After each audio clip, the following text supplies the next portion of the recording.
দিয়ে সব কাজ করান, তাহলে দোষটা আমার কেন? আমি কি করে পাপী হব? প্রশ্ন আছে কিনা?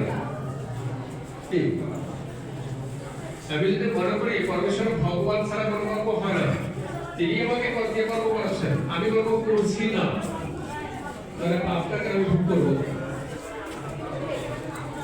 পাপটা তো ভগবানের ভোগ করার কথা, তাই নয় কি? আমি সেটা মনে করতে পারছি বলেই পাপটা আমাকে ভোগ করতে হচ্ছে।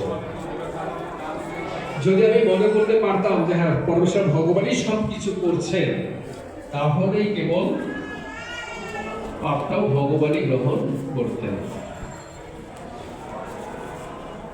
একজন ব্যক্তি তার পূর্ব শত্রুতার কারণে কই যাও এদিকে পাশের বাড়ি মন্দির কেন একটি বলদ ছিল।